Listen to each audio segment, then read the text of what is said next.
pray.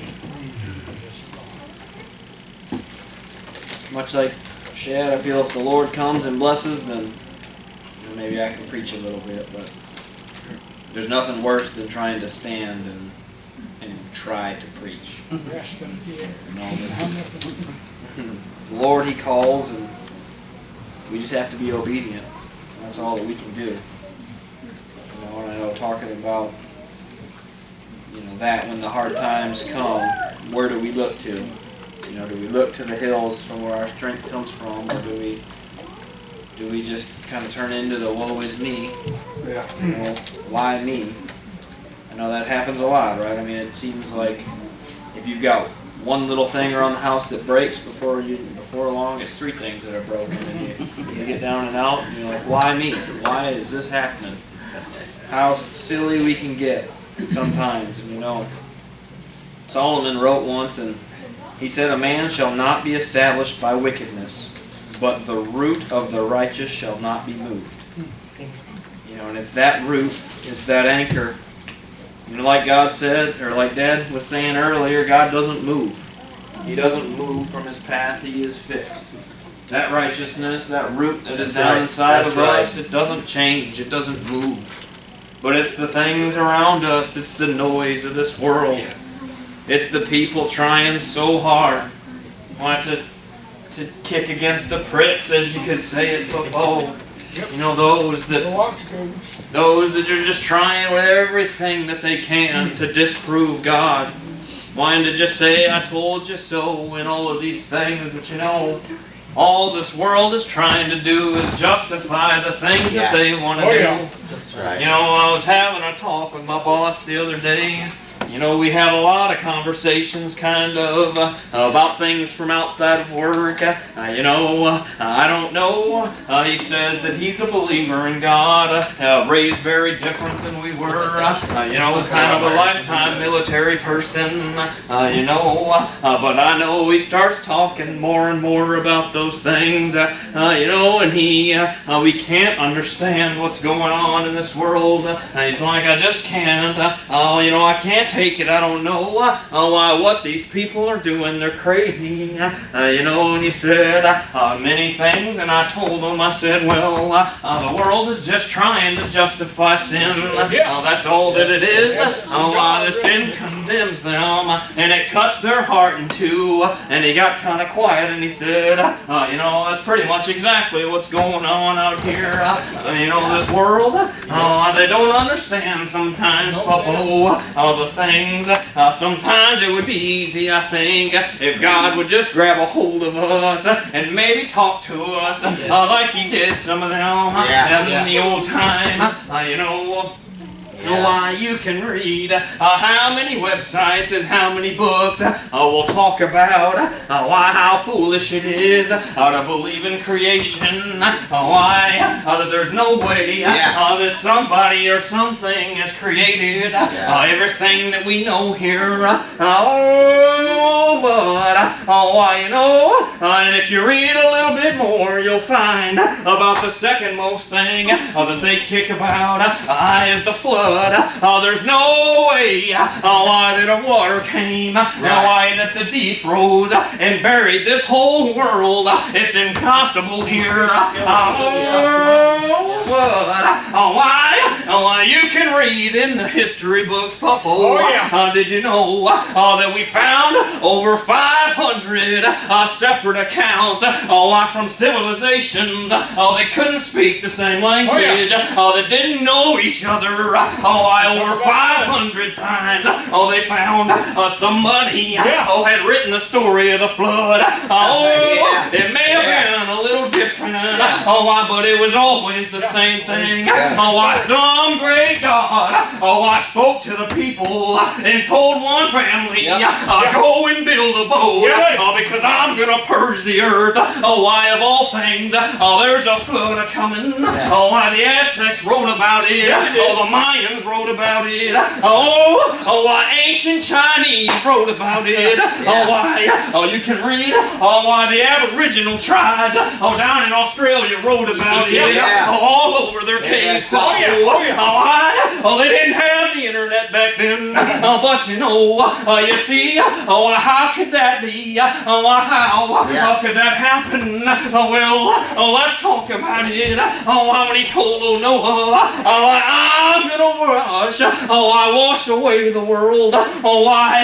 The sin of the flesh. It's just all over me, and I'm gonna purge this earth. But go and build you a boat and bring your family in.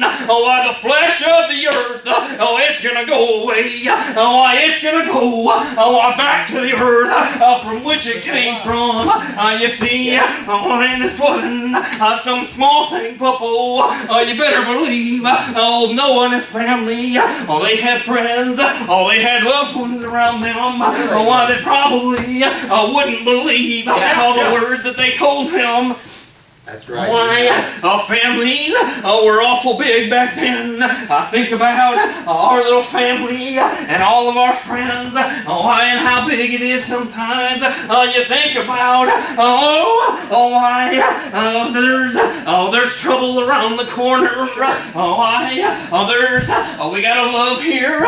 We got a lot of love here on this side of the grave. But the older we get, there may be dark days coming, but you know, we're just passing through. On our way, Mama, to a better land. When I close my eyes here, I just hope that somebody is still preaching to these kids back here. Maybe they've got kids of their own. I don't know what tomorrow brings. But this is the cause today. I know that I'm going home one day. I could go home and be satisfied. But I don't care if you're 80 years old or 100 years old. If you've got breath in your body, I stand up and proclaim the name of the Lord. There's no retiring from this thing. You know, Noah, he fought his whole life. Trying to do what the Lord wanted him to do.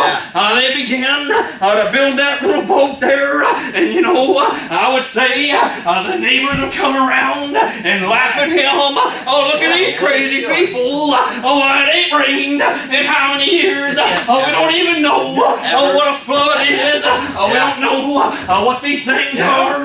You see, but they began. They built the thing, and the Lord, he come to them, and he told him, now go and load it up and pitch the ark on the inside, and I'll pitch the outside. Once they were in, there was no way for him to get out. I pitched the door on the outside. So somebody had to wipe their hand across that old boat there, and he sealed them in. And you know, rain began to come down, and it said, not just rain from above, but the wells of the ocean, they opened up, and it began to flood from the bottom and from the top. 40 days and 40 nights. You better believe when that started coming, here come those old neighbors from around. Open up. We were wrong. But Noah didn't have the power, did he? It was out of his hand. I take heed today of the things that the Lord is trying to tell you. You know. You know what? And you think about that, and it said all flesh died that moved upon the earth. It said not just people, but all the cattle and all the things that creep and all the birds. The whole world was covered with water. But then it said every living substance was destroyed. And he said, and everything that was full of the breath of life. I love that he used that term there, because it was the breath of life that he breathed out into Adam. When the time came. And he said, everything that had the breath of life perished from this earth except for Noah and his little family and friends that they had gathered in there, and all the animals that they brought in. But you know, that could have been the end there. But it said, But God remembered where Noah was as he floated upon the water. You see, it wasn't just a quick overnight thing. 5 months went by before God spoke to him and said, I remember you. You know what? And the water began to fade away, began to evaporate. And when it said, then a couple more months had to go by, when they set upon the mountains there, and it was just slow go, when they began to let the birds out, to find some land there, and when they finally come back, and you know what it said, it was over a year, before the water had evaporated there, and the dry land was there, that they could set their feet on, but you know, I think about who opened the boat back up. It had been sealed from the outside. Like my father sitting in that old tomb had it sealed with the door. But if they wanted to open it and drag him out, he couldn't until he said the time was right. At what point would they have got a little stir crazy and thought, I'm gonna just go. I'm out of here. Forget this. But you know what? This world gets awfully crazy sometimes. While we start thinking about how many things that we're working on in our life, how many things why maybe you're going wrong sometimes. But I'm just telling you when they were down and out, 5 months on that boat. I said when they would look out, there was nothing they could see. I read when the Aztecs wrote about it. I talked about the little boat that they built, and it looked like a sheet of glass as far as the eye could see. You want to talk about something? How can all these people tell the same story? That's right. That's right. Well, the water finally gave away, and the Lord, He opened the boat up, and He told them, now go and replenish the earth, and I'll bless you, I'll be with you. I go throughout here, I'll tell what good things the Lord has done. But you see, it didn't take very long, and they were already disobeying the Lord. They stayed right there together, didn't they? And they said, we all speak one language. But our family's getting big. How long before they forget our name? Let's go and build a great tower right here where we're at. We'll build it all the way to God that we can talk to Him. And the Lord saw that, and He said, this ain't what I told you to go do.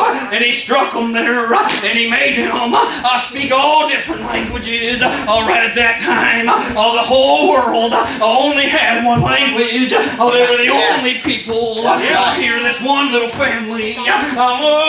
But He said, if you're not going to go and spread out, I'm going to make it so. I told you what to do. And so they did that. They all spoke a different language, and they couldn't build the building. And they spread out all across this world here. You see, but you better believe, they still knew the stories. I know old Grandpa, I know and what they had come through, and they wrote them down somewhere, and they passed them down through the generations, and they have found those. And our scientists want to tell us that there's no proof of these things that have happened every day. We see them, we can see, we'll find them. How many times have we found something that they think, may have been the ark, some petrified old skeleton of a ship up on top of a giant mountain. How could that get there? My God, you see, He's done greater things than that for me. You see, I was down and out. You know what? I found myself a sinking vessel one time. Well, when I was 16 years old, I was just praying as hard as I could pray, Dad. I didn't know what was going on, you see. We think we're doing right in this world. We always do. And that's why we're so hard to try to justify the things that we're doing, Papa. Because we think we're doing what's right. Look at old Apostle Paul and the things that he was doing. He felt that he was being led to do those things to kill all the Christians and those dead. Yeah, he did. Know why? Until something came along and changed his mind there.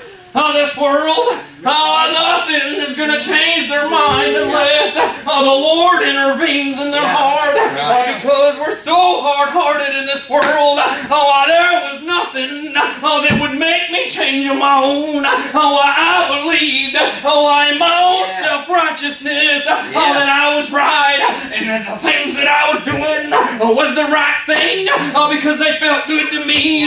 But you know, there came a time when a little seed that was planted began to grow and it began to overshadow my own self-righteousness. You look at the hillside and how the trees grow and they race each other up to the sunlight. They'll be sideways. They'll grow through each other. Many different things. You put a little wire tool or something in the crook of a tree. Within a few years, the tree will just grow right over it, and you can see right through it here. Why? Well, they're just trying to stretch forward to the light here. Well, I found the seed that was growing in me. I began to grow. Bigger and bigger, stretching for a little light. Because I was full of darkness. I was full of evilness and shadow. This old natural flesh here. The natural flesh that my God wiped away. It said, the flesh of man is what I'm going to destroy. He didn't say, I'm going to wipe out my spirit. I know that stayed with him, and he passed it on to each one of us that would have it. That's right, yeah. You know, when that little seed began to grow, there became a point in my life when it was tearing me apart. When I knew that they were about an equal size there, Papa. And I had to choose one or the other. Because it was destroying me. And on the inside, there was something going on that I just couldn't control, Papa. No matter what you talk about, putting on a good show. We can fake this whole world out, but guess what? The Lord knew right what I was doing, and He was tearing me up. The good and the peace that He was trying to leave behind was all over me. But I was fighting it with everything I had until one day I fell dead to the love of that sin, to that darkness, and I said, Lord, I can't take it anymore. Father, let the Spirit grow. Take me out of this life if that's what it takes. But I'm ready to go home. You know what? It's about obedience today. This world, it gets worse every single year. It's been that way since the beginning of time. Every generation falls farther and farther away. You know what? And I know we catch ourselves thinking, well, it's got to be close to the end of time. Nobody knows when that's coming. Even Jesus said He didn't know. Why? But we better believe that today could be the last day. Because it doesn't mean I don't know when old Gabriel's going to come and blow that trump. For me. But you know what? If I get in a wreck on my way home, that's the end of time for me. I may not see Gabriel come right now, but I may meet my Maker one way or another. And as the tree falls, so shall it lay. And you know what? He's not talking about the flesh here. He's talking about the Spirit. That's right. This old flesh is going to go back. You know, I was reading about one of them, I don't even know why, if it was the ancient Asian text or what it was, but it said, when the flood came, everything and every person that was on it turned back into the clay that it was made with. You know what, and you want to talk about something being the root, being consistent here today. My Lord has made the way possible. I'm not perfect in this world. My views aren't perfect in this world, Papa. Well, we're just trying to do the best that we can here. Yeah. But as long as we're trying to do that for the Lord, then everything is going to be all right. Amen. He'll bless our ways and He'll continue to show us. And that's all that matters. Yeah. I don't know if you want me to close or if you want to come, No, but close it out, folks. you can get you a song. My Lord, He is the root of all things. You know, they talk about being the root out of the tribe of Jesse. He was the root from the very beginning. Yes. When they come and He planted every tree in this world, when He spoke the whole thing into existence. You know, when it said the earth was void and without form, but His Spirit, it moved across the face of the water. Yeah, right. Why would it talk about why forming a man out of the dust of the Garden of Eden there? Why it said, and He blew the breath of life in him, that we became a living soul. Right. Why at that moment, Dad, that's what made us different than everything else in this world. Why the old elements, why they make up my flesh and bones, why they're going to fade away, and they're going to return to the earth from whence they came from. But that breath of life that He blew, that's going to return back to where it came from. It ain't of this earth here. I'm temporary, passing through, and my Father, He made a way pavable and possible for each one of us to go home. Because we're not of this world here. Just my earthly shell may be. And it's full of flaws and error and heartache and pain. And we're going to feel that here. And because we're always striving, looking for something a little bit better, something that's eternal. And we love one another, I know that. We need to lean on each other. Jesus, He came and He opened the church doors for each and every one of us to make it possible that we could go home, to be that bridge from the eternal to what we are here in this world.